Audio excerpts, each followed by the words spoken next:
Welcome to Wall Street Confidential. I'm Aaron Task, joined again by Jim Cramer. Jim, welcome. Good to see you. Thanks for being here. There's a lot of economic data out today, but I want to talk about something else first. Again, today we have the misdirection from the futures. The futures pointing to an up market, and as of right now, stocks are down again. Is this just because it's the holiday period that we're seeing this? You know, a lot of times when I was short at my hedge fund and I was positioned short, meaning I needed it down, I would create a level of activity beforehand that could drive the futures. It doesn't take much money. Similarly, if I were long and I would want to make things a little bit rosy, I would go in and take a bunch of stocks and make sure that they're higher. And maybe commit $5 million in capital to do it, and I could affect it. What you're seeing now is it probably is bigger market now. Maybe you need $10 million in capital to knock this stuff down, but it's a fun game and it's a lucrative game, and you can move it up and then fade it. That's often creates a very negative feel. So let's say you take a longer term view intraday, and you say, listen, I'm going to boost the futures, and then when the real sellers come in, real market comes in, they're going to knock it down. That's going to create a negative view. That's a strategy very worth doing when you're valued on a day-to-day basis. And I would encourage anyone who's in the hedge fund game to do it because it's legal, right? And it is a very quick way to make money and very satisfying. Okay. Well, by the way, no one else in the world would ever admit that, but I can care. That's right, and you can say that here. I can't. I'm not going to say it on TV. Well, on a related note, there's so many more hedge funds today than when you were managing your hedge fund. Right. Do you think does that exacerbate the moves, or does it make it tougher? Well, you know, the hedge funds are positioned long-short, okay, not just long like mutual funds. So it's really vital these next 6 days because of your payday. You've really got to control the market. You can't let it lift. When you get a research in motion, it's really important to use a lot of your firepower to knock that down because it's the fulcrum of the market today. So I mean, let's say I were short. What I would do is I would hit a lot of guys with RIM. Now you can't foment. That's a violation of foment. Yeah, you can't foment. You can't create yourself an impression that a stock's down. But you do it anyway because the SEC doesn't understand it. So that's the only sense that I would say this is illegal. But a hedge fund that's not up a lot really has to do a lot now to save itself. So this is different from what I was talking about at the beginning where I would be buying the Qs and stuff. Right. This is actually just blatantly illegal. But when you have 6 days and your company may be in doubt because you're down, I think it's really important to foment, if I were one of these guys, foment an impression that research in motion isn't any good because research in motion is the key today. So, you know, you would hit this guy and that guy, and when you would see an offering, when you see a guy who's bidding, you'd wipe out that guy very quickly. And what I used to do was called, if I wanted to go higher, I would take and bid. And if I wanted to go lower, I'd hit an offer. And I could get a stock like RIM for maybe, that might cost me 15, 20 million, Annie, to knock RIM down.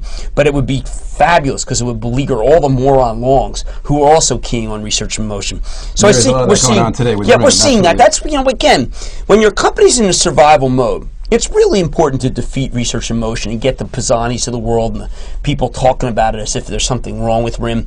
Then you would call the journal and you get the bozo reporter on research in motion, and you would feed that there's a Palm's got a killer it's going to give away. These are all the things you must do on a day like today, and if you're not doing it, maybe you shouldn't be in the game. Okay. Another stock that a lot of people are focused on right now seems to be Apple. Yeah, Apple's very important to spread the rumor that that both Verizon and AT&T have decided they don't like the phone. Right. That's a very easy one to do because it's also, you want to spread the rumor that it's not going to be ready for Macworld.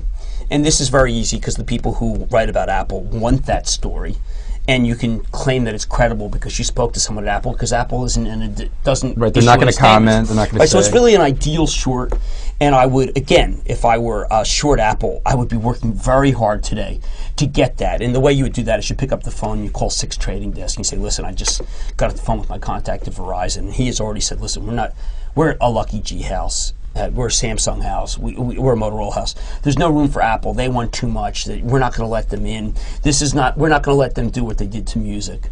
And, you know, I think that's a very effective way to keep a stock down. Right. I might also, by the way, because the stock at 84, 85, a little bit of capital, you go buy some January 80 puts that makes it look like there's going to be something going on. So maybe you give Morgan an order to buy 1,000 Jan 80 puts, then you go position limit with you use a firm that doesn't know what the heck it's doing. Maybe you go to UBS for puts.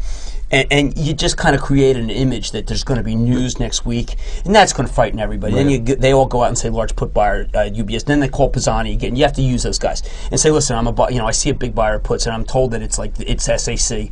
You would do that too. And these are all what's really going on under the market that you don't see. Right, and nobody else talks about it except but you. what's important when you're in that hedge fund mode is to not do anything remotely truthful. Because the truth is so against your view Right. that it's important to create a new truth to develop a fiction.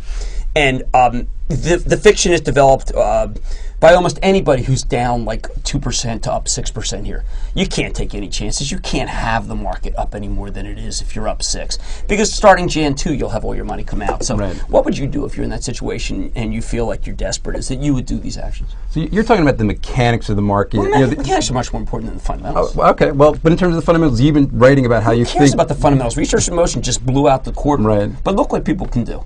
I mean, that's a fabulous thing. The great thing about the market is it has nothing to do with the actual stocks. Right. Now, look, over maybe 2 weeks from now, the buyers will come to their senses and realize that everything that they heard was a lie. But then again, Fannie Mae lied about their earnings for $6 billion. So, Right, and there's Bristol Myers it's just lied, fiction yeah. and fiction and fiction. And I think it's important for people to recognize that the way that the market really works is to have that nexus of hit the brokerage houses with a series of orders that can push it down, then leak it to the press, and then get it on CNBC. That's also very important. And then you have a kind of a vicious cycle down. Right. And it's a pretty good game. And it can be played, it can pay for 1% or 2. Right, and then do you get long before Macworld and the expectation that the Well, yeah, because iPhone you is drove going to it be down. good? Right, and then you go back You flip to the certainly long got to side. use the other side. Interesting. Yeah, and there's a case where I would say the January 80 puts can be justified because after I've knocked the stock down to 80, I can buy a lot of common. And then you play it right into Macworld where they'll probably introduce the phone and Verizon's going to take it. Okay. Well, maybe the fundamentals don't matter, but let's talk about the Well, Fed remember, a little bit. what Wall Street Confidential is Yes. not giving you the party line. Oh, here's the Right. party line, by the way. I spoke to Apple. The phone, I hear the phones are good, and Verizon might take it. And as a matter of fact, the research in motion sellers, I don't think they know what they're talking about. But you've been writing about the cell phone market. You think is you don't want to Well, be involved in that. the problem right? with the cell phone market, frankly, is that these guys are all killing each other. Right. Someone has to take a dive. Motorola and Nokia have to get in a room and just fix price. They've been reluctant to do that because of the various justice departments and because they and actually... it's illegal, right? Yeah. Well, that hasn't stopped a lot of other companies. This is true. This seems to be a case where they seem to be directly worried about the authorities. It's almost as if they have a lawyer that matters, unlike, say, the Bristol Myers lawyers. And, what eventually happens is the shareholders demand that you get phony lawyers and you sit in the room. And it'll happen soon. Real quick, the Fed, the numbers out today weaker than expected. Oh, so what? The Fed has obviously got to cut. But, They've got to again, cut. you call the various guys who cover the bonds and you say, ignore the bond action. What's really happened is the Fed is very frightened about, and then you gin up the number that they're really frightened about. The Fed is actually desperate to try to figure out, how quickly they have to cut without looking like dopes that they raised. Right, in because they've May. been talking about they're worried about inflation all this You last don't few want months. to. You don't want to raise in May and then cut in January. You look like Mexico, for heaven's sake. I mean, this is like a distinguished group of people who went to really good schools. Right, these are smart guys. Absolutely. Yeah, they don't want to look like dopes. But when we were talking earlier in the week, you said you think it would be some sort of crisis, possibly Ford being a trigger. Well, Ford went and did all that, they pledged all this investment banking to all these guys, so now that they're very reluctant to say negative things, it makes it much tougher for the Ford story to play out. I mean, the amount of business that Ford has to do. Ford may be the big client of 2007. So if I were in the corporate finance room, I would say, listen to the research guy. I said, listen, I spoke with Mullally. I actually have the inside. The plan works. So then you're the research guy and you say, oh, man, what do I do? It's bonus time. I'm not going to be a total idiot. Spitzer's going to Albany. Let's get back in the game. Right. I think that's important. Is it possible then? Because a year ago at this time, a lot of people were saying GM's about to go bankrupt, and of course the stock's up 50-some-odd%. Well, Could Ford be that stock? they're 57, GM. No, but 57? GM. The difference between Ford and GM was that GM's balance sheet was never really. It turned out it wasn't that bad. Ford's balance sheet's pathetic, and you know that because they were willing to screw over the common for the bonds. Right. That's kind of if it weren't Ford, if this were Qualcomm. We'd be saying Qualcomm is desperate, But no, it's Ford. But it's so we Ford. say It's an fine. American icon. Yeah, I and it's drove so, a right. Ford. I owned a Ford once.